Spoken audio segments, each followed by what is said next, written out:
और वो कहानी सीधे चंद्रगुप्त मौर्य से शुरू नहीं करूंगा, भले ही ये कितना ही हमने पढ़ा है। हमने इसको पढ़ा मगध साम्राज्य, और मगध साम्राज्य के बारे में जो लोग, देखो हम कहने को कह देते हैं, हम एमए पास हो गए, हम 10 ग्रेड की तैयारी कर रहे हैं। एक होता है किसी चीज़ को रट्टा मारना, ठीक है, रट्टा मारना भी जरूरी है।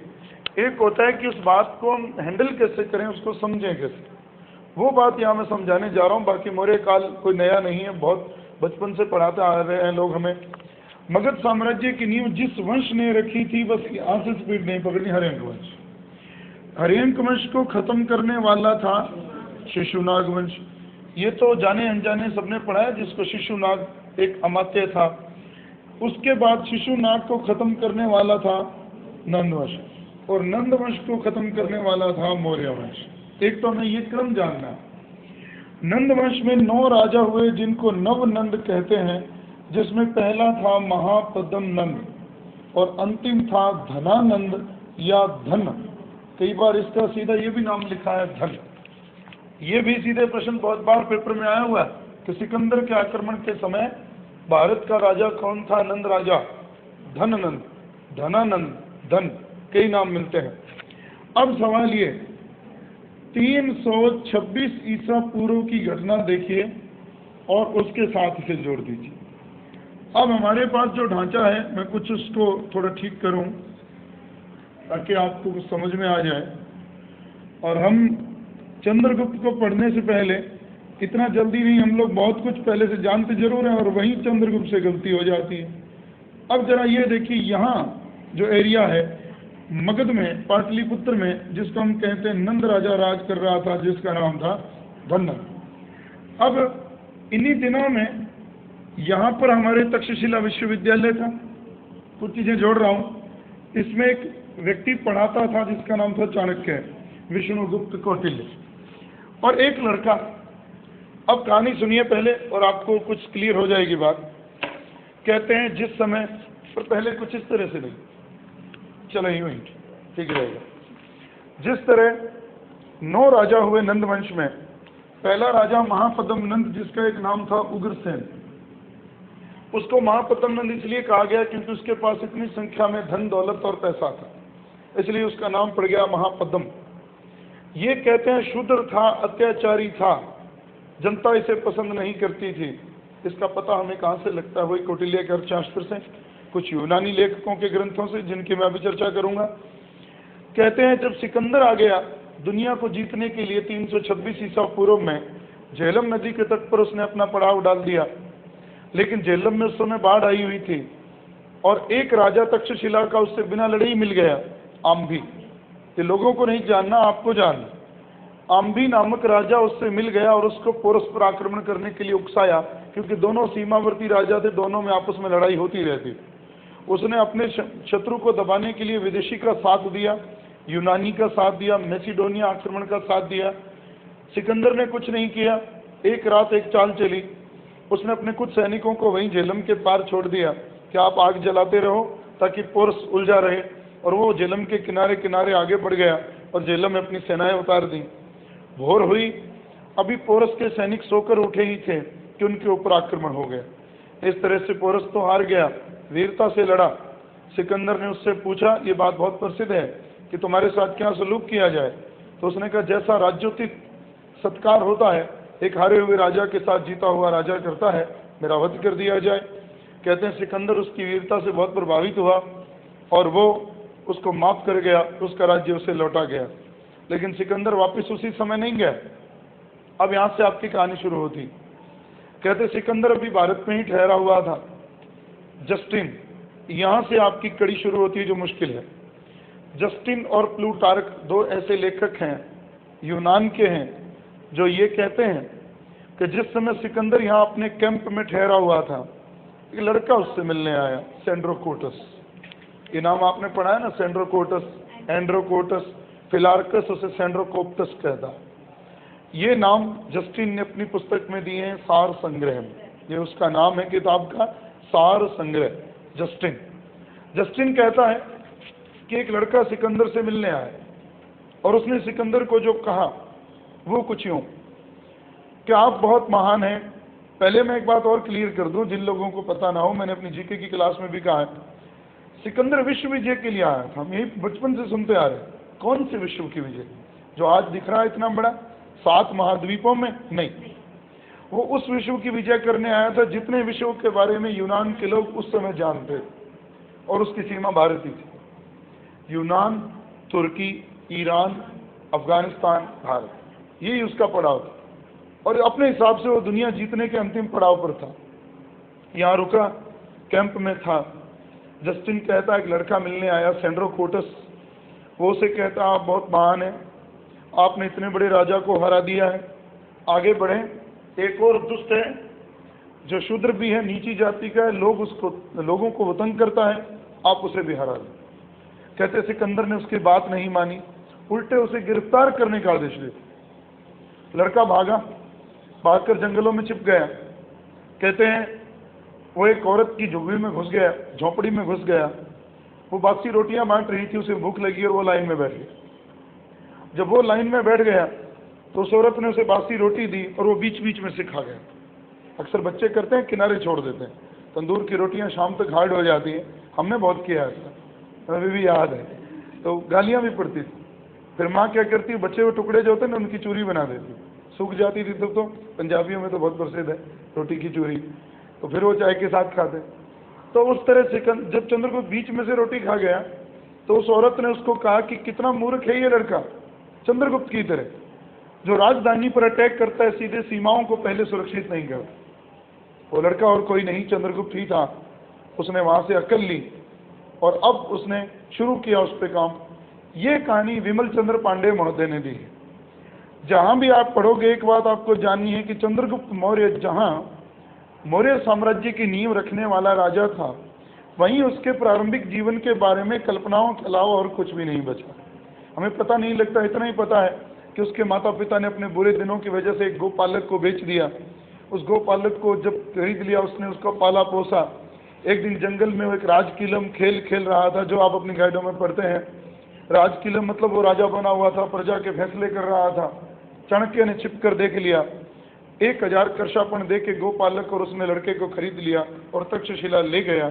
वहां उसे पढ़ाया लिखाया और एक दिन उसने उसको भारत का राजा बनाया।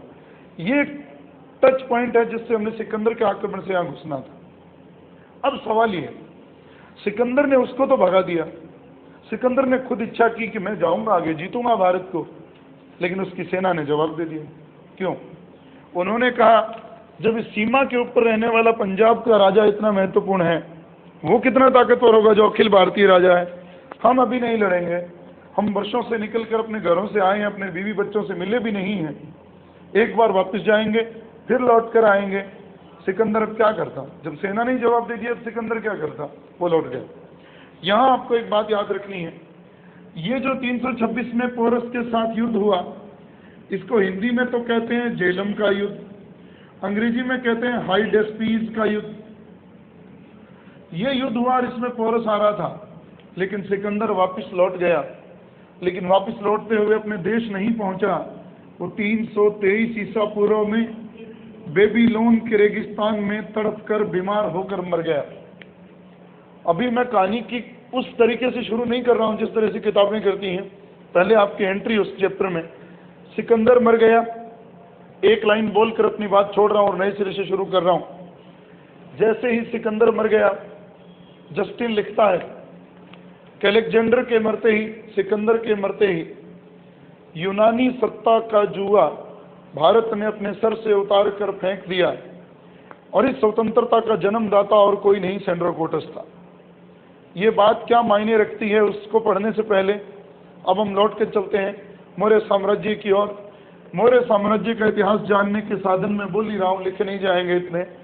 पहला साधन है पुराण, जिसको आप कई कैटेगरियों में बांट सकते हो। ब्राह्मण साहित्य, बौद्ध साहित्य, जैन साहित्य, ये तो 3 हो जाएंगे रिटन मैटर।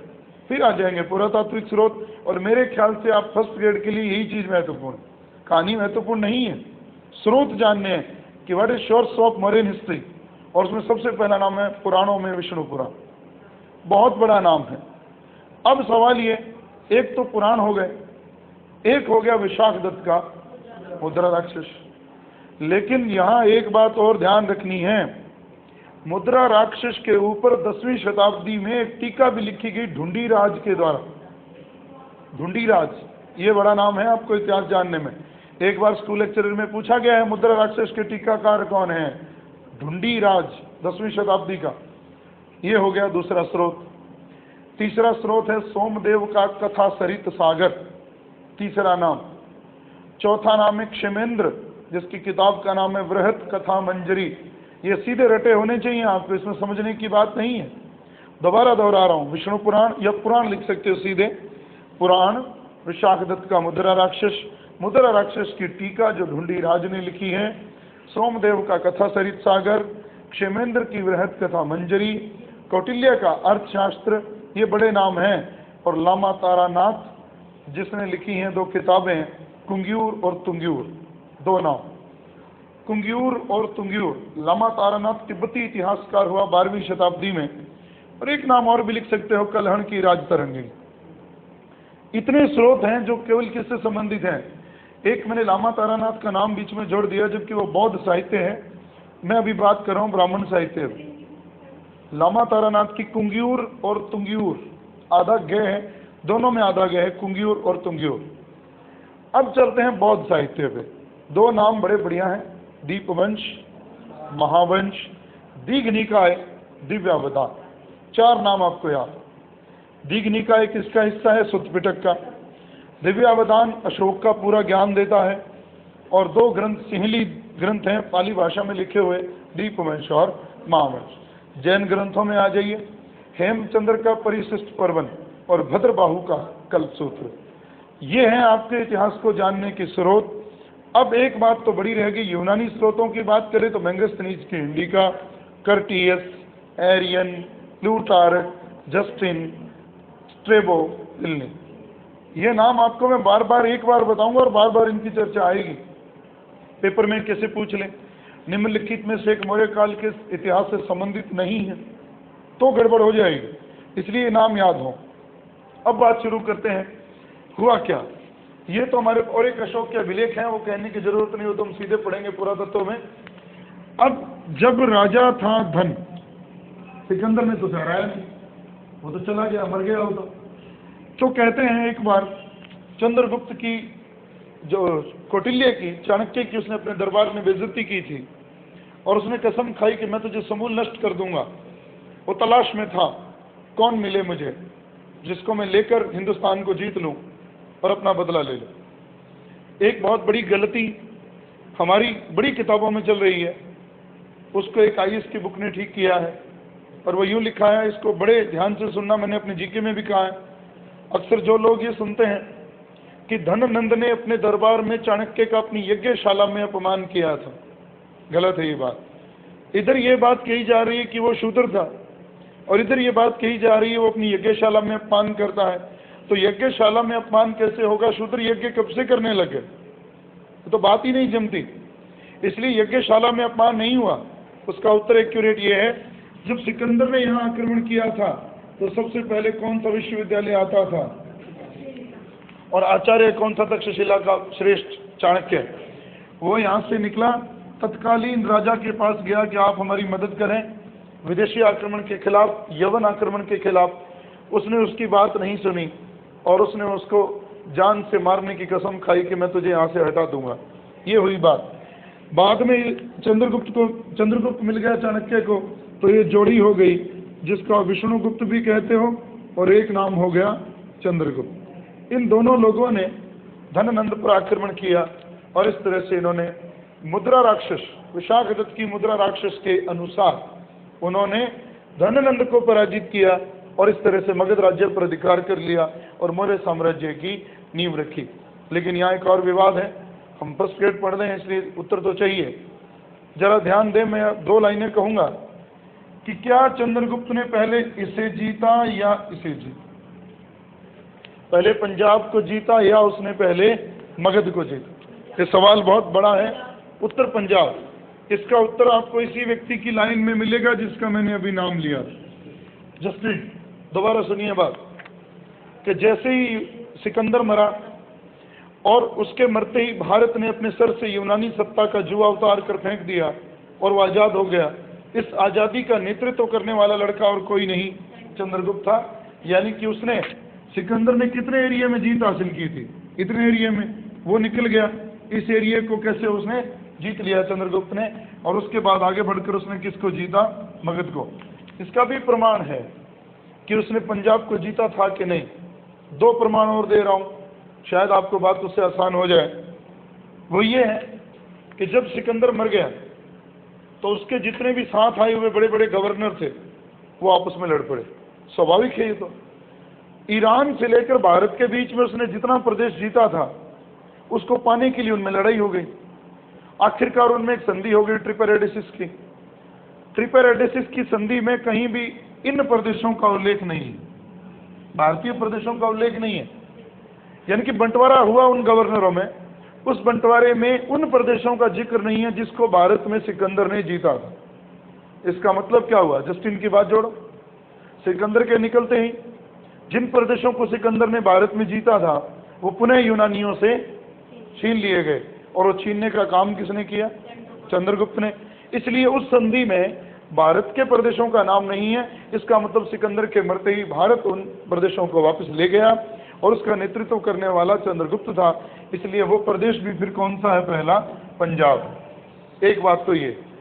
तो एक घटना आप और भी पढ़ते हो क्या, कि जस्टिन कहता है चंद्रगुप्त की सेना को डाकुओं का गिरोह। ये भी पढ़ा होगा। डाकुओं का गिरोह क्यों कहता, आप ये पढ़ते हो कि जब चंद्रगुप्त ने पहले पंजाब को जीत लिया तो यहीं एक लुटेरों की भीड़, डाकुओं की भीड़ जो लूटपाट करके अपना गुजारा करती थी, उनको अपने साथ मिला लिया, उनको अपनी सेना में भर्ती कर लिया। इसीलिए जिनके पास कैसी बुक है उसमें लिखा भी है चोर, मलेच्छ, गण, चोर गण, वो जगह लिखी हुई पूरी कि कौन कौन से लोगों को उसने अपने शामिल कर लिया सेना में। और उन लुटेरों को रोटी पानी का लालच देकर ले गया कहाँ, मगध। और इसकी पुष्टि करता है विशाखदत्त का मुद्रा राक्षस, कि चंद्रगुप्त ने चाणक्य की मदद से, या चाणक्य ने चंद्रगुप्त की मदद से धननंद का नाश कर दिया, और 322 ईसा पूर्व में, और उस पूरे जीते हुए साम्राज्य का अधिकारी बन गया सेंड्रोकोटस चंद्रगुप्त मौर्य। एंड्रोकोटस, जिसको 1793 ईस्वी में पहली बार सर विलियम जोन्स ने नाम का समीकरण किया कि ये जो सेंड्रोकोटस है, एंड्रोकोटस है, ये और कोई नहीं हिंदुस्तान का चंद्रगुप्त है। ये याद रखना। ये एक भूमिका थी आपको चंद्रगुप्त मौर्य तक लाने की। और अब मैं जो कहानी सुनाने जा रहा हूँ वो चंद्रगुप्त की है और बड़ी मज़ेदार है। अगर आप लोग थोड़ा स्पीड से समझ लोगे तो जल्दी पूरा हो जाएगा ये चैप्टर, वरना मौर्य साम्राज्य ही जल्दी पूरा नहीं होगा। बहुत बड़ा चैप्टर है ये। अब मैं आपको इस चैप्टर को कुछ इस हिसाब से पढ़ाऊंगा, चंद्रगुप्त की उपलब्धियां। जो लोग उस समय नहीं थे, मेरे ख्याल से आप में से कोई नहीं था जब मैंने प्राचीन काल का इतिहास पढ़ा है, तो एक आध रहा होगा।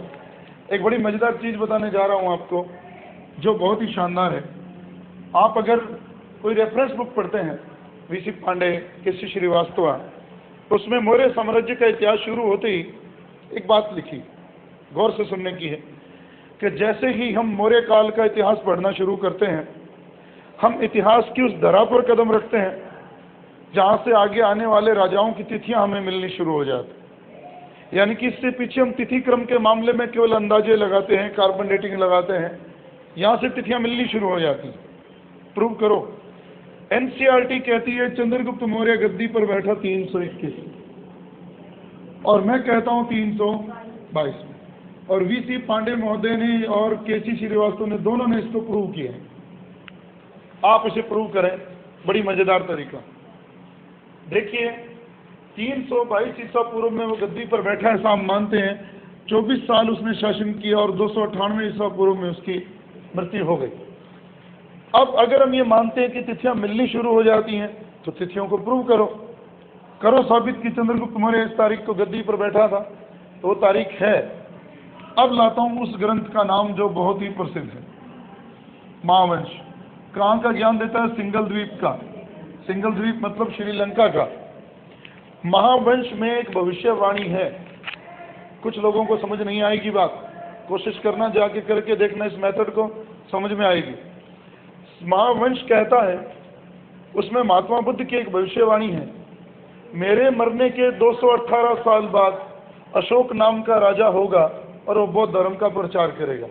चलिए अब मैं यहाँ तिथि कुछ और लिख रहा हूँ महात्मा बुद्ध के परिनिर्वाण की। ये भी एक बार अम्बाला में कॉलेज लेक्चरर में प्रश्न आया हुआ है कि चीन के कैंटन नगर के हिसाब से महात्मा बुद्ध की मृत्यु की तिथि क्या है, 487 है ना कि 483। जो हमारे इतिहास में प्रचलित तिथि है वो है 483 ईसा पूर्व। फिर अगर सवाल उठता है सत्य इसका, तो मैं प्रमाण भी दूंगा आपको, फिर इसको माना क्यों नहीं जाता। अगर इसको मान लें, इसको न माने और इसको मान लें तो आगे का सारा इतिहास गड़बड़ा जाएगा। इसलिए मानते नहीं विद्वान इसे, क्योंकि आमतौर पर बहुत ग्रंथों में वो तिथि दी हुई है। प्रूव ये होती है कैसे, आप इसे भी छोड़ दें। महावंश के अनुसार महात्मा बुद्ध कहते हैं मेरी मृत्यु के 218 साल बाद अशोक नाम का राजा होगा और बौद्ध धर्म का प्रचार करेगा। तो अगर मैं इसे मान लूं, इसमें से 218 कम करूं, कम क्यों कर रहा हूं, क्योंकि वो क्या कह रहा है, 218 साल बाद अशोक नाम का राजा होगा और बौद्ध धर्म का प्रचार करेगा। तो अगर 487 में बुद्ध मरे, 218 साल बाद ईसा पूर्व है, तो कम ही होगा, माइनस ही होगा। तो उत्तर आपके पास आएगा ये 269। तो आप सब जानते हो अशोक का राज्याभिषेक कब हुआ, 269 में। लेकिन अगली लाइन में फिर वो लिखता है, चूंकि अशोक ने अपने 99 भाइयों को गद्दी मारकर प्राप्त की थी, 99 भाइयों को मारकर गद्दी प्राप्त की थी, और इस कारण से कितने वर्ष लगे, 4। उसके पिता ने उसे गद्दी घोषित तो कब कर दी थी दरबार में, 273 में, लेकिन 4 वर्ष उसे गद्दी पाने में लग गए और वो गद्दी पर बैठता है 269 में। अब विद्वानों ने महावंश के कथन को आधार बनाकर एक बात तय कर दी कि उसके पिता ने गद्दी उसे दे कब दी, 273 में, लेकिन गद्दी पर बैठना उसे नसीब होता है 269 में। यहीं से मामला बिगड़ता है, समझ लेना। अगर हम 273 को मुद्दा बना के चलें कि 273 में बिंदुसार की मृत्यु हो गई, ये तो पढ़ते हो, ये वो तो गया, उसी दिन से हमने उसकी स्थिति को मान लिया, चाहे उसने उत्तराधिकार की लड़ाई लड़ी। यानी कि अब आप पढ़ते हो कि 273 में कौन मरा और उसका बेटा कौन है, अशोक। विष्णु पुराण कहता है कि बिंदुसार ने 25 वर्ष शासन किया। बिंदुसार का पिता कौन है, चंद्रगुप्त। विष्णु पुराण कहता है उसने 24 साल शासन किया। दोबारा ध्यान देना, महावंश कहता है कि बुद्ध कहते हैं मेरे मरने के 218 साल बाद अशोक राजा होगा, तो वो घटाया तो कितना रहा, 269। हम जानते हैं कि 273 में बिंदुसार की मृत्यु हो गई थी, पिता ने घोषणा कर दी, गद्दी 4 साल बाद मिली। यहाँ टारगेट बनाया गया 273 में कौन मरा, बिंदुसार, और यही तिथि रख दी गई अशोक की गद्दी घोषित होने की। तो बिंदुसार ने 25 साल शासन किया, चंद्रगुप्त ने 24 साल शासन किया। आप यूं कह सकते हो कि अशोक के गद्दी पर बैठने के 25 साल पहले गद्दी पर बैठा था बिंदुसार, बिंदुसार के 24 साल पहले गद्दी पर बैठा था चंद्रगुप्त। तो आप कह सकते हो कि अशोक के गद्दी पर बैठने के 49 साल पहले गद्दी पर कौन बैठा था, यही कह सकते हैं। तो आप 273 में 49 जोड़ दो, उत्तर आपके पास 322 ही आएगा। तो ये बात तो हुई प्रूफ। अब आप क्या जोड़ा क्यों कि 273 से 49 साल पहले गद्दी पर बैठा था कौन, चंद्रगुप्त। तो जब पहले शब्द आएगा तो जुड़ेगा, बाद में शब्द आएगा तो कम होगा। ईसा पूर्व और ईस्वी सन का यही लफड़ा है। तो ये हो गया 322। पुनः एक और उदाहरण भी दिया जा सकता है वीसी पांडे महोदय का, कि जब तक सिकंदर जीवित था, क्या तब तक चंद्रगुप्त कामयाब हो सकता था हिंदुस्तान को जीतने में? नहीं। सिकंदर की मृत्यु कब होती है, 323 में, और ठीक उसके मरते ही 1 साल बाद 322 में चंद्रगुप्त ने उसे उस प्रदेशों को जीत लिया जिसको आप कहते हो उत्तरी पश्चिमी भारत। अब यहाँ जस्टिन की बात जोड़ दो, सिकंदर के मरते ही सेंड्रोकोटस ने भारत को जीत लिया, तो संभवतः वो उसके 1 साल बाद हो सकता है। तो ये बात हो गई, जुड़ गई। लेकिन अब सवाल ये है, हमने ये सारा ढांचा शुरू कहाँ से किया था, बुद्ध की मृत्यु की तिथि। हो सकता है ये गलत हो, मैंने 483 नहीं रखा, 487 रख दिया। ये कैसे प्रूव करोगे? चीन में एक नगर है कैंटन, कैंटन नगर में एक कैलेंडर मिला है, डोटेड कैलेंडर बोलते हैं उसे, और ये प्रश्न एक बार पेपर में उत्तर दे चुका हूं मैं अम्बाला में, हरियाणा में। डॉटेड कैलेंडर में इतने डॉट लगे हुए हैं 975, और उसमें लिखा है कब तक बना वो भी दर्ज है, कब बनना शुरू हुआ वो भी दर्ज है। उसमें लिखा है महात्मा बुद्ध के परिनिर्वाण के 1 साल बाद हमने इसकी गिनती शुरू की। तिथि तो नहीं है कब मरे वो, मरने के 1 साल बाद।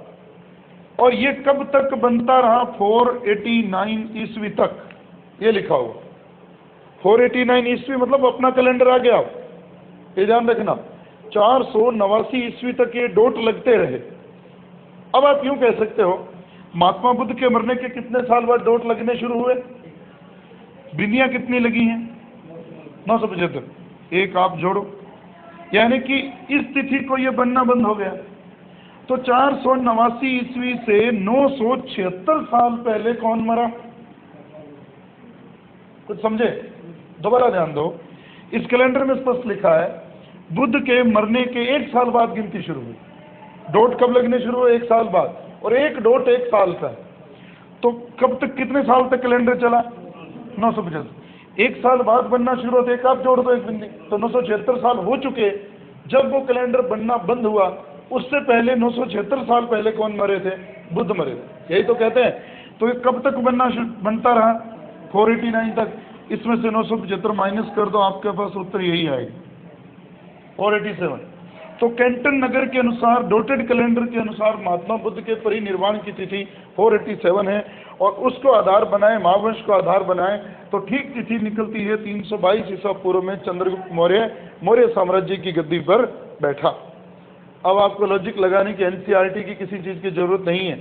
पेपर में प्रश्न आएगा तो 21, 22, 23 यूँ नहीं लिखा जाएगा, फिर वो बड़े दूर दूर के सन लिखे जाएंगे 322, लेकिन इग्नोर नहीं करना। इसीलिए मैंने पहली लाइन पे लिख दिया था।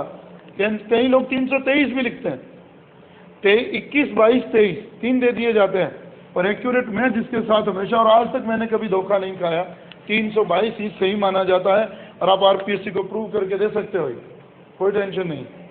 अब बात शुरू करता हूँ, नाम भी बताता तो काम चल जाता। मैं इतना ही लिख सकता था 322 ईसा पूर्व में चंद्रगुप्त गद्दी पर बैठा, 24 साल उसने शासन किया, किसके अनुसार? विष्णु पुराण के अनुसार, और 298 में वो मर गया।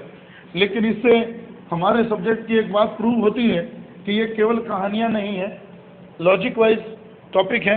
जो भी चीज़ रखी गई है सब्जेक्ट में से गप्पे नहीं रखी गई, उनके ऊपर बहुत तुलनात्मक अध्ययन किए गए हैं।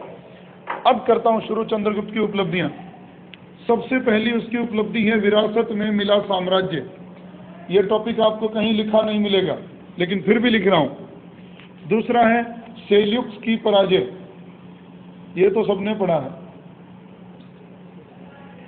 तीसरा है पश्चिमी भारत की विजय, और चौथा है दक्षिण भारत की विजय। और इन चारों के साथ अंत पढ़ते हो मौर्य चंद्रगुप्त मौर्य का अंतिम जीवन।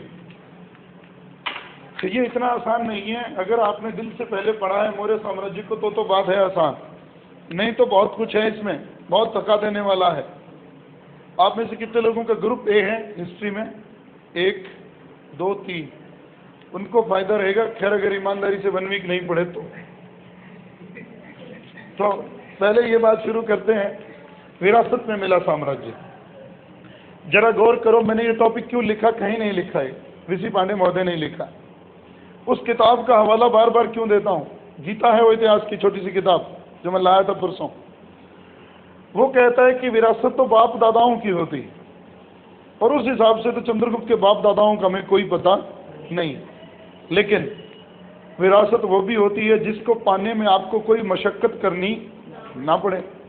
तो अब एक लाइन बोलता हूँ, और अगर होशियार हुए तो उत्तर निकाल लोगे कि चंद्रगुप्त मौर्य ने यूनानी साम्राज्य के खंडहरों पर, ध्वंसावशेषों पर मौर्य साम्राज्य की नींव रखी। सिकंदर ने जितने एरिया को जीता था, कमजोर किया था, वो तो चला गया, वो बना बनाया किसे मिल गया, थोड़ी मेहनत से उसने उसे छीन लिया। तो इस तरह से ये उसको मिला उत्तरी पश्चिमी भारत का वो हिस्सा, सिकंदर के तोड़े हुए, जिसने कमर तोड़ दी सिकंदर ने जिसकी, वो बना बनाया मिल गया, और उसको कहा गया विरासत में मिला साम्राज्य। आप कह सकते हो उत्तरी पश्चिमी भारत पंजाब के साथ सटा हुआ एरिया, उसको विरासत में थोड़ी मेहनत से ही मिल गया। अब आती है बात ही, इसके साथ उसका झगड़ा क्यों हुआ? और कहने को तो आप सब पढ़ते हो 305 ईसा पूर्व में चंद्रगुप्त का झगड़ा सेल्यूक से हुआ, लेकिन नहीं, थोड़ा सा समझ लें तो बात आसान रहेगी। ये जो एरिया है आज जो भारत में नहीं है, ये पाकिस्तान हो गया, ये अफगानिस्तान हो गया और इसके पार ईरान हो गया। गौर करना, मैंने एक बात कही थी, जो सिकंदर के गवर्नरों में आपस में लड़ाई हुई उसमें ट्रिपेरेडेसिस की संधि हुई। उस संधि में इस प्रदेश का जिक्र यहाँ वाले का नहीं, ये आजाद था, लेकिन इस प्रदेश के पार ये जो प्रदेश बढ़ते हैं, ये और बाकी के बचे हुए अभी भी किन लोगों के हाथ में थे? यूनानियों के। लेकिन उन यूनानियों ने किया क्या? आपस में लड़कर उन्होंने एक संधि कर ली और सिकंदर के जीते हुए सारे साम्राज्य को उन्होंने आपस में बांट लिया। जब बांट लिया तो ये हिस्सा जिस व्यक्ति के हिस्से में आया वो सेल्यूक्स, यानी कि आप कह सकते हो एक लाइन किताबी भाषा में, ट्रिपेरेडेसिस की संधि के अनुसार सेल्यूक्स को मिले हुए प्रदेश जब उसे मिले, उन प्रदेशों की सीमाएं किन के प्रदेशों की सीमाओं के साथ छूने लगी? चंद्रगुप्त मौर्य के। और अब सवाल ये कि कभी सेल्यूक्स महोदय ने सिकंदर के साथ हिंदुस्तान की धरती का स्वाद चखा? वो सपना अभी भी देख रहा था कि जिस काम को मेरा स्वामी अधूरा छोड़ गया उसे मैं पूरा करूंगा। जैसे तैमूर लंग के सपने को पूरा करने का सपना बाबर ने देखा था और वो भारत पर आ गया था, उसी तरह सेल्यूक्स ने देखा कि मैं भी अपने स्वामी की तरह जीत लूंगा इसे, और चला कर उसने आक्रमण कर दिया। 305 ईस्वी पूर्व में किसने कर दिया? सेल्यूक्स ने। और इनके संघर्ष का वर्णन हमें ये व्यक्ति देता, एपियानस। एपियानस कहता है दोनों में लड़ाई हो गई, और इस लड़ाई में मैं संक्षिप्त बात करूंगा, उलझन तो बड़ी है उसमें भी। अगर मैं उसी शुद्ध बात को कहूं, दोनों में लड़ाई हुई और दोनों में संधि हो गई। मैंने जीत और हार का नाम किसी का नहीं लिया, और ये वास्तविकता भी है। इतिहास में कहीं भी कोई शोर समय नहीं कहता चंद्रगुप्त जीत गया, सेल्यूक्स हार गया। स्ट्रेबो कहता है दोनों में लड़ाई हुई और विवाह संबंध पर बात खत्म हो गई। तो क्यों लिखता है? ये भी क्लियर नहीं करते कि विवाह संबंध किन में हुआ। चंद्रगुप्त उसका दामाद था कि वो चंद्रगुप्त का दामाद था। लेकिन आप सब जानते हो आगे के परिणाम जब देखते हैं इस युद्ध के, तो यही जान पड़ता है चंद्रगुप्त विजेता रहा और चंद्रगुप्त सेल्यूक्स की बेटी का पति बना। लेकिन अभी इस तरह से नहीं।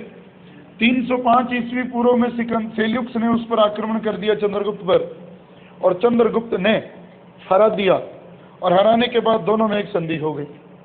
इस संधि में क्या क्या घटा? कुछ प्रदेशों के नाम लिख रहा हूं जिनके नाम आज आप पढ़ते हो, काबुल, कंधार, हेरात, बलूचिस्तान। ये प्रदेश किसको मिल गए? चंद्रगुप्त। और ये प्रदेश यहीं तो पढ़ते हैं। पहले किसके पास थे? वो सेल्यूक्स के पास। अब किसे मिल गए? वो चंद्रगुप्त मौर्य को। पहली शर्त, जिनके नाम है पेरीपेनिस डाई काबुल, जेड्रोशिया बलूचिस्तान, अराकोशिया कंधार, एरियाना हेरात। ये नाम याद रखने। तो ये नाम आपको रखने, पेरीपेनिस डाई जिसको आप कहते हो काबुल, जेड्रोशिया कहलाता है बलूचिस्तान, एरिया, सही नाम तो इतना ही है, एरियाना नहीं है, एरिया, हेरात, और अराकोशिया जिसको आप कहते हो कंधार। ये प्रदेश किसके हो गए? चंद्रगुप्त मौर्य के। बदले में चंद्रगुप्त मौर्य ने उपहार स्वरूप उसे अपना मित्र बनाया, 500 हाथी उसे उपहार में दे दी। और सेल्यूक्स ने आगे बढ़कर अपनी बेटी का विवाह, हेलेना का विवाह किससे कर दिया? चंद्रगुप्त मौर्य से। अगर इतिहास की माने तो ये अंतर्राष्ट्रीय विवाह था भारत का पहला अंतर्राष्ट्रीय विवाह, जो भारत की सीमाओं को लांघकर संबंध बनाया गया, चंद्रगुप्त मौर्य और हेलेना।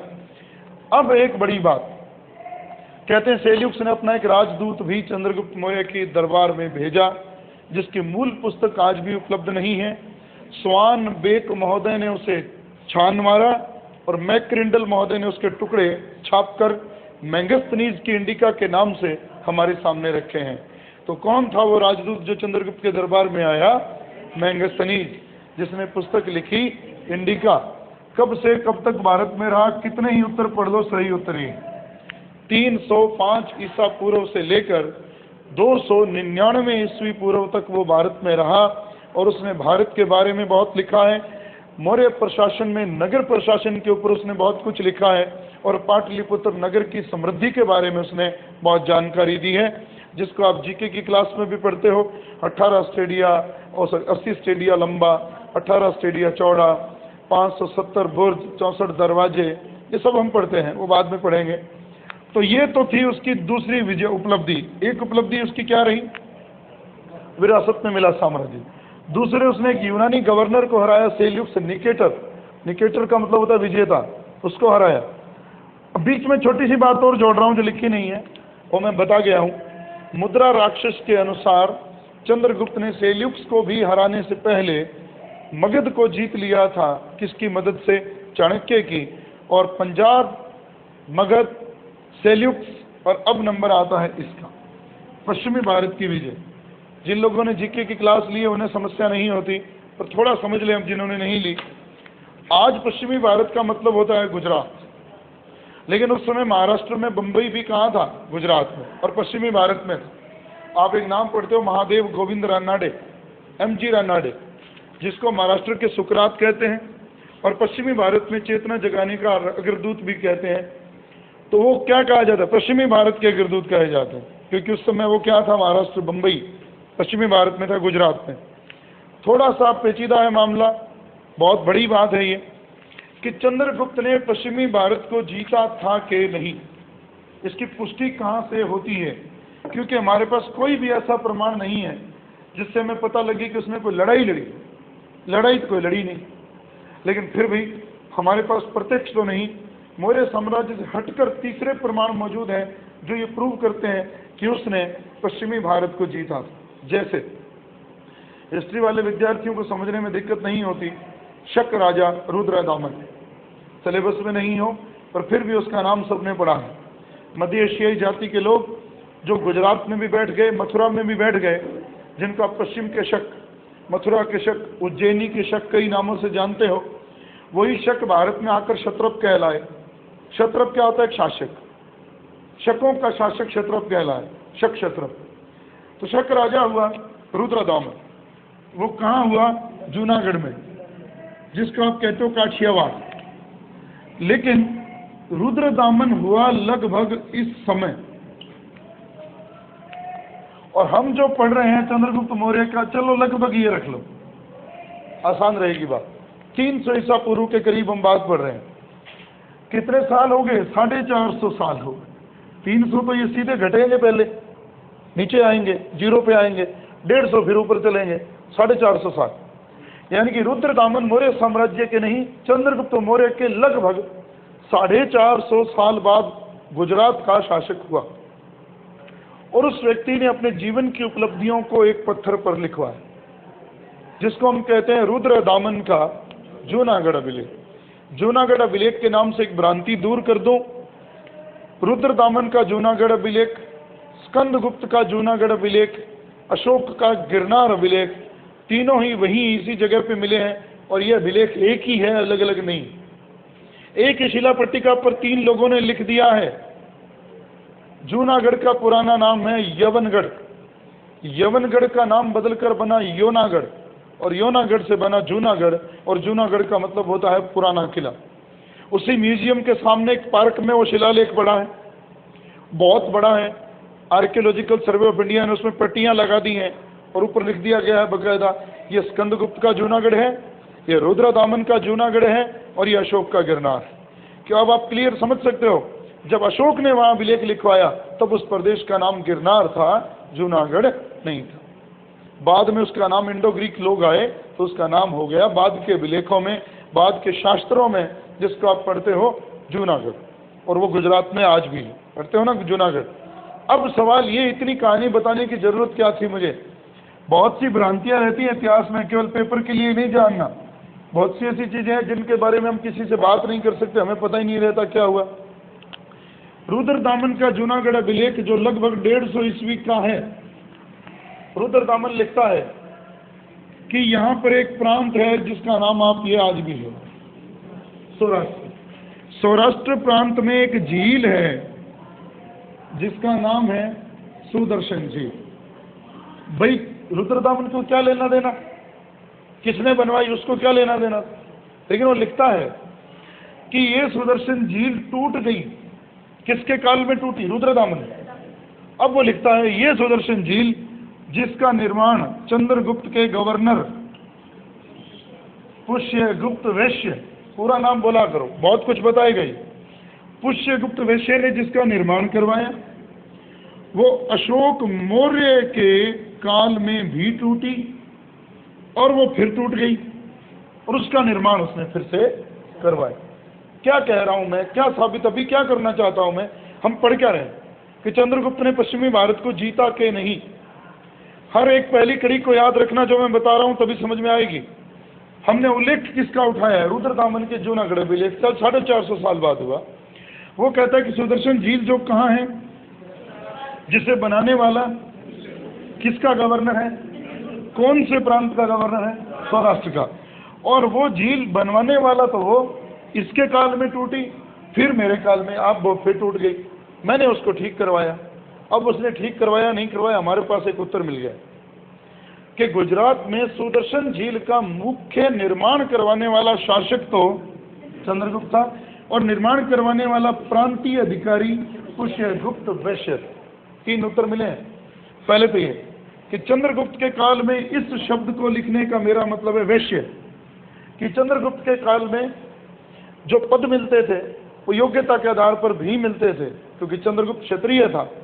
अगर आप लोगों को मैंने वो बात नहीं बताई कि चंद्रगुप्त की जाति क्या थी, तो आप स्पष्ट रूप से देखोगे पुराण उसे शूद्र कहते हैं, मुद्रा राक्षस उसे शूद्र कहता है, बौद्ध ग्रंथ उसे क्षत्रिय कहता है। अब सवाल ये, वो क्षत्रिय और ये गवर्नर वैश्य, यानी कि जाति कोई आधार नहीं रखती थी, योग्यता आधार रखती थी। ये बात मौर्य काल पर लागू होती है। तो इस व्यक्ति ने झील बनवाई। अब आ जाइए, झील वहां तभी बन सकती है जब वो प्रदेश किसके अंडर में हो? चंद्रगुप्त के। तो इसलिए ध्यान रहे, चंद्रगुप्त के बारे में लड़ाई का कोई उल्लेख ना मिले भले ही, लेकिन चंद्रगुप्त की सुदर्शन झील का वहां पर उपस्थित होना यह बताता है कि पश्चिमी भारत पर भी चंद्रगुप्त मौर्य का अधिकार था। तो ठीक है, अब बात ये, अब आती है तीसरी बात कि उसने दक्षिण भारत को जीता के नहीं। ये बहुत बड़ा प्रश्न है। और आप लोग अगर ये सोच रहे हो हम सीधे ये पढ़े जा रहे हैं, अक्सर मैं प्रश्न कहाँ से दे रहा हूँ? आप ये प्रश्न, ये प्रश्न, ये प्रश्न, ये उसका विवेक कौन सी तिथि का है, ये प्रश्न है। जो आखिर में जो आपको मसाला समेटना है वो ये है, कहानी नहीं समेटनी। उसके अंदर बहुत तथ्य डाल रहा हूँ, वही पढ़ने। अब दक्षिण विजय उसने की के नहीं, उसका एक उदाहरण तो है इस व्यक्ति का, और एक उदाहरण है और मुख्य इसका उठाता हूं। प्लूटार्क कहता है कि एंड्रोकोटस ने 6 लाख की सेना लेकर सारे जम्बू द्वीप को रौंद दिया। जम्बू द्वीप से मतलब भारत। जस्टिन और प्लूटार्क का कथन है कि 6 लाख की सेना लेकर एंड्रोकोटस ने सकल जम्बू द्वीप को रौंद दिया। उन्होंने अंग्रेजी में अपनी भाषा में लिखा है। इसका मतलब क्या? सकल जम्बू द्वीप में तो दक्षिण भी आ गया, इसका मतलब उसने जीता है। चलो ये क्लियर नहीं करता बात, इसको क्लियर करते हैं। आपने रीट में, जीके में एक चीज पढ़ी है कि अशोक के अभिलेख सबसे ज्यादा जहां से मिलते हैं वो जगह कर्नाटक है, और कर्नाटक में उसके अभिलेख मिलने का मतलब कि कर्नाटक अशोक के साम्राज्य में था। और आप सब जानते हैं अशोक ने तो लड़ाई एक ही लड़ी, कलिंग की लड़ाई लड़ी है। तो अशोक तो कर्नाटक को जीत नहीं सकता, बिंदुसार जीत सकता है, अशोक का पिता जीत सकता है। लेकिन इतिहास आज भी, मैं फिर कहता हूं, बिंदुसार को एक विजेता की भांति स्मरण नहीं करता। उसको किसी भी जीत का श्रेय नहीं दिया जाता। क्यों नहीं दिया जाता? बिंदुसार पढ़ेंगे तो क्लियर हो जाएगी बात। फिर बचा कौन? चंद्रगुप्त। तो फिर दक्षिण भारत की विजय किसने की होगी? चलो एक बात ये, एक बात और, बहुत कुछ प्रश्न है इसमें। चंद्रगुप्त के जीवन का अंतिम समय कहाँ बीता? श्रवण बेल गोला, जैन धर्म ग्रहण करने के बाद। तो जब वो खुद वहां जाके मरा तो ये बात तो प्रूव हो गई कि वो एरिया किसके अंडर में हो सकता है। चलिए एक बात हो, दो ग्रंथ और हैं दक्षिण भारत के तमिल के, आहनानूर और मुरनानूर, जो वो भी अपनी कविताओं में जिक्र करते हैं कि चंद्रगुप्त ने दक्षिण भारत का अभियान किया था। एक और कवि है जो उसका उल्लेख करता है, मामूलनाथ। ये दक्षिण के उल्लेख करते हैं कि चंद्रगुप्त ने कभी दक्षिण भारत को जीता था।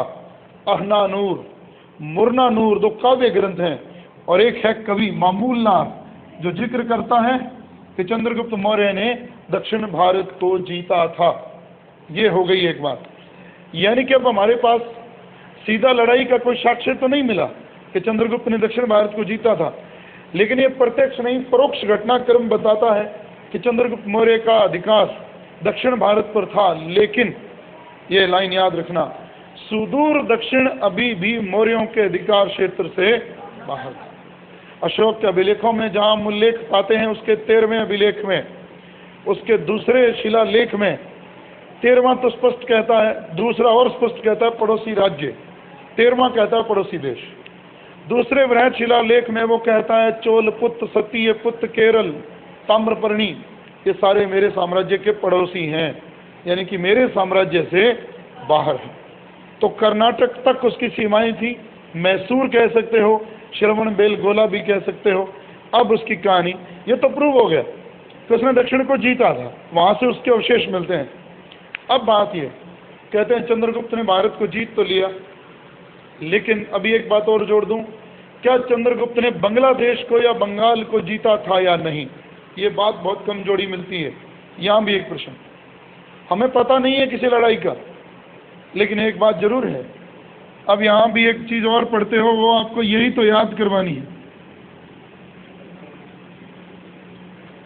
ये स्थान बांग्लादेश में है बोगरा, और एक उत्तर प्रदेश में गोरखपुर, ये याद रखना है।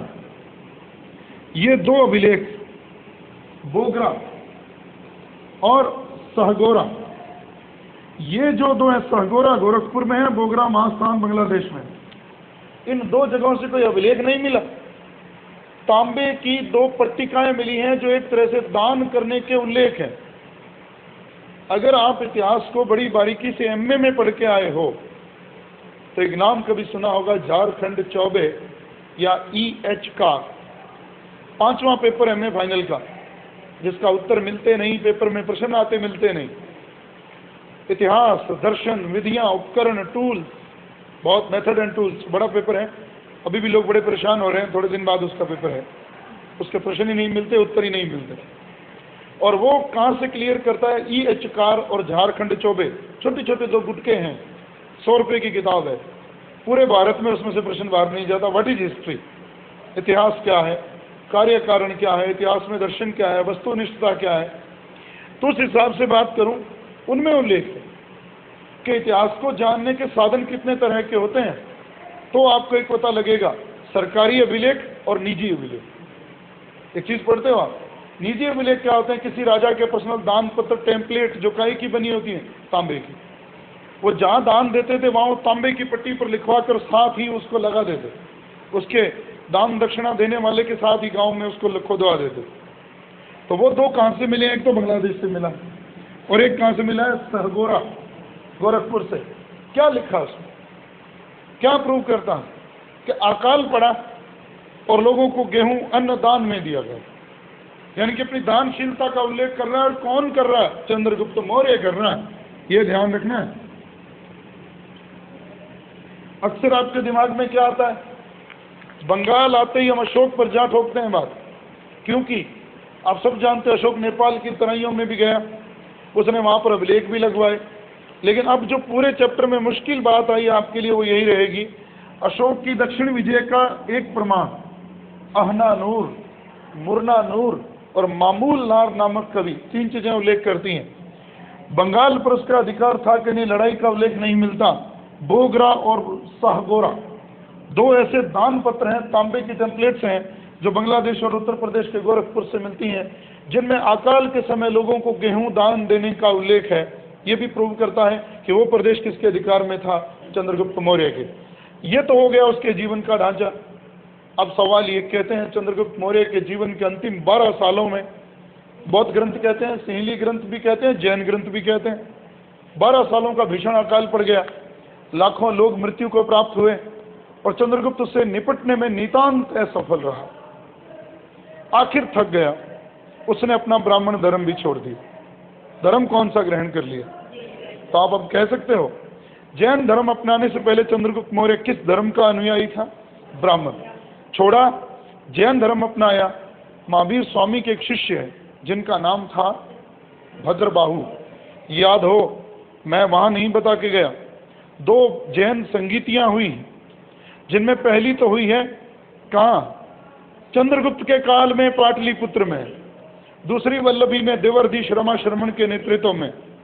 तो ये भी प्रूव करती है कि चंद्रगुप्त मौर्य किस धर्म को संरक्षण देता था? जैन को। भद्रबाहु के शिष्य जहाँ दिगंबर कहलाए, स्थूल भद्र के शिष्य श्वेतांबर कहलाए। तो वो किस अनुयायी था? किसका? दिगंबरों का। चला गया, भद्रबाहु के कल्प सूत्र में भी वर्णन मिलता है। चला गया श्रवण बेल गोला में, अन्न और जल त्याग दिया और अपनी मर्जी से मृत्यु का वर्ण कर लिया। और इसी की याद में वहां आज भी एक पहाड़ी है, चंद्र पहाड़ी, और उसके ऊपर एक चंद्र बस्ती भी है। ये भी प्रूव करती है कि चंद्रगुप्त यहाँ आया था और यहाँ मृत्यु को प्राप्त हुआ था। और जैन धर्म में इस तरह मृत्यु को प्राप्त करना वर्तमान में संथारा और उस काल में संलेखन करना भी कहलाता। ये चंद्रगुप्त मौर्य का जीवन था। 24 साल उसने शासन किया और अपनी मर्जी से मृत्यु को प्राप्त हुआ। कहाँ पर हुआ? कर्नाटक में, मैसूर में, श्रवण बेल गोला। ये याद रखना। बाद में आपको एक बात और भी बता दूं, इसी श्रवण बेल गोला में गंग राजा चामुंडराय ने महावीर स्वामी के नाम से उस धर्म पे बाहुबली की एक प्रतिमा भी वहां लगी हुई है। आदमकद प्रतिमा चामुंडराय नाम के व्यक्ति ने लगाई, गंगवंशी राजा था। और अब बात ये, चंद्रगुप्त मौर्य तो मर गया और उसके बाद गद्दी पर बैठता है उसका बेटा अमित्रोकेटिच, अमित्रघात, सिंहसेन, तीनों नाम पढ़ते हो उसके, जिसको आप कहते हो बिंदुसार। वीसी पांडे तो ये भी कहता है बिंदुसार क्यों कहते हैं? कहते हैं जब वो पैदा हो तो उसकी पीठ के ऊपर बहुत बड़ा गोल चिन्ह था, बिंदु, इसी से उसका नाम पड़ा बिंदुसार। क्यों दंतियां जुड़ी हैं बाद में, सत्य कितना है तो पता नहीं, पर जहां ग्रीक लेखक, ग्रीक मतलब यूनानी लेखक कहते हैं उसका नाम अमित्रोकेटिच, और जहां जैन ग्रंथ उसे कहते हैं सिंहसेन, और आम नाम उसका संस्कृत में इसका रूपांतरण है अमित्रघात, शत्रुओं का नाशक। लेकिन ये शत्रुओं का नाशक था भी कि नहीं, इसको प्रूव करना है। और इसमें ज्यादा कुछ नहीं, आज ही पूरा हो जाएगा। बिंदुसार कब गद्दी पर बैठता है? 298। और कब तक रहता है? 200। कर चुके हैं ये बात। बिंदुसार के बारे में थोड़ा जल्दी से सुना, 5 लाइनें, 5वां प्रश्न। चंद्रगुप्त मौर्य के मरने के बाद बिंदुसार मगध की गद्दी पर बैठा। कुछ समय तक तो चाणक्य उसके दरबार में था, बाद में षड्यंत्र कर दिए गए, चाणक्य दरबार को छोड़कर चला गया। 2 लोगों का नाम मिलता है, खल्लाटक, राधागुप्त। ये तो बना प्रधानमंत्री, ये बना बिंदुसार की 500 लोगों की राज्यसभा का मंत्री परिषद का अध्यक्ष। यही गड़बड़ होती। प्रश्न पूछा जाता है बिंदुसार और अशोक की राज्यसभा में चाणक्य के बाद कौन आया? तो खल्लाटक नहीं है, तो कौन है? राधागुप्त है। खल्लाटक क्या है? मंत्री परिषद का अध्यक्ष है बिंदुसार के दरबार में। खल्लाटक मंत्रियों का प्रमुख। एक प्रश्न आपके लिए बहुत महत्वपूर्ण। दूसरी बात, कहते हैं बिंदुसार ने कोई नई विजय नहीं की। क्यों नहीं की? कैसे प्रूव करें? वो प्रूव होती है। पहले तो एक बात थोड़ा समझना, चंद्रगुप्त के दरबार में सेल्युक्स ने एक भेजा था राजदूत, जिसका नाम था मैगस्थनी। वो परंपरा बिंदुसार ने भी जारी रखी। कैसे? आप ये पढ़ते हो कि बिंदुसार के काल में सीरिया के राजा, जिसका नाम था एंटियोक्स, एंटियोक्स ने एक राजदूत भेजा, डायमेकस। किसके दरबार में भेजा? बिंदुसार। लेकिन अभी एक और बात, जहां आप लोगों को विवाद पढ़ना है, दूसरों को नहीं बताता, बताया भी है मैंने पहले। इसके दरबार में मिस्र के राजा टॉलमी, आगे पूरा बोलता नहीं, टॉलमी फिलाडेल्फस सेकंड, ये नाम थोड़े 2 याद रखने हैं। बिंदुसार के राज दरबार में एक तो क्लियर है कि सीरिया का राजदूत आया, डायमेकस। एक मिस्र के राजा टॉलमी फिलाडेल्फस ने डायोनीसियस नामक एक राजदूत भेजा, लेकिन कैसी स्पष्टता कह रही है कि अब ये क्लियर नहीं, क्योंकि डायोनीसियस या टॉलमी दो राजाओं का समकालीन है, बिंदुसार का भी है और वो अशोक का भी है, मिस्र का राजा। तो ये क्लियर नहीं है कि डायोनीसियस बिंदुसार के दरबार से संबंधित था या अशोक के दरबार से, लेकिन ये क्लियर है कि भारत में चंद्रगुप्त के मरने के बाद भी दो लोग आए हैं, एक का नाम है डायमेकस और एक का नाम है डायोनीसियस। डायोनीसियस कहाँ से आया? मिस्र से, और सीरिया से आया डायमेकस। एक तो ये बड़ा प्रश्न है। दूसरी बात, अब एक नाम और लिख रहा हूं, एथेनियस, ये नाम याद रखना। एथेनियस एक पत्र व्यवहार का, पत्राचार का विवरण अपनी पुस्तक में रखता है, जो किन किन में हुआ सीरिया और बिंदुसार के बीच में। वो कहता है एक बार बिंदुसार ने, नाम लिख लो कोई बात नहीं, एथेनियस किसको चिट्ठी लिखता है? बिंदुसार सीरिया के राजा को। इस बात को प्रूव कौन करता है? एथेनियस। गड़बड़ कहाँ होगी? सेल्यूक्स और चंद्रगुप्त के मध्य लड़ाई हुई, इसका प्रमाण एपियानस। एथेनियस कहता है बिंदुसार और सीरिया के राजा एंटियोकस के मध्य एक पत्र व्यवहार हुआ। वो पत्र व्यवहार क्या है? बिंदुसार ने 3 चीजें मांगी थी, सूखी अंजीर, मीठी मदिरा और एक दार्शनिक। 2 चीजें मिल गई, दार्शनिक नहीं भेजा गया। क्या जवाब दिया गया कि हमारे देश में दार्शनिकों को भेजने की, क्रय विक्रय करने की परंपरा नहीं है। बात ये नहीं है, ये तो किताबी बात है, हमने पढ़ ली। जरा गौर कीजिए, मंगवा क्या रहा? शराब, अंजीर, दार्शनिक, यानी कि उसका ध्यान राजकाज की ओर नहीं है, वो विलासिता की ओर झुक गया है, इसीलिए इतिहास उसे विजेता के रूप में स्मरण नहीं करता। एक बात और जोड़ो, बिंदुसार के जीते जी 2 बार विद्रोह हुआ, तक्षशिला। अब सवाल ये है, गाइडें कुछ और गड़बड़ करती हैं, गाइड पे मत जाना जो मैं बता रहा हूं। आपकी गाइड कहती है कि पहले अशोक गया फिर सुसीम गया, मैं कहता हूं पहले सुसीम गया फिर अशोक गया, और केसी और वीसी पांडे ने इसको प्रूव भी कर दिया। तो ध्यान रहे। इससे पहले एक प्रश्न और, बिंदुसार के काल में विद्रोह कहाँ हुआ? तक्षशिला में। उसे दबाने के लिए पहला प्रयास किसने किया? और दूसरा अशोक ने। और जिस समय अशोक को वहां भेजा गया, उस समय अशोक कहाँ का उपराजा? अवंती, या फिर ये भी कह सकते उज्जैनी का गवर्नर था, अवंती का उपराजा था, या यूं कहूं उज्जैनी का उपराजा था। और मैं एक लाइन और जोड़ूं, इसी से बात पूरी नहीं होती, बिंदुसार क्लियर हो जाएगा। जब अशोक वहां उन लोगों के विद्रोह को दबाने के लिए गया तक्षशिला में, तो लोगों ने क्या कहा कि ना तो हम राजा के विरुद्ध हैं, ना हम कुमारों के विरुद्ध हैं, दुष्ट अमात्य हमारा पराभव करते हैं। यानी कि एक बात फिर कमजोरी निकली बिंदुसार की, कि राजा भी ठीक है, आप भी ठीक हो, राजा के बेटे भी ठीक हो, नौकरशाही, अमात्य आगे पढ़ोगे आप, अमात्य क्या है? वो हमें दुख देते हैं। इसका मतलब बिंदुसार अपनी मस्ती में इतना व्यस्त था कि उसके काल में नौकरशाही में भ्रष्टाचार आ गया, पूरे राज्य में अव्यवस्था चरम पर थी। इसीलिए बिंदुसार को एक सफल शासक कहना उचित नहीं है। और ऐसी ही परिस्थितियों में वो उलझी हुई राजनीति छोड़कर मर गया। अब यहाँ मैं क्लियर करूंगा, कल गद्दी वास्तव में किसे मिली थी? क्या 99 भाई मरे भी थे या नहीं मरे थे? क्या महावंश की बात ठीक थी कि गलत थी?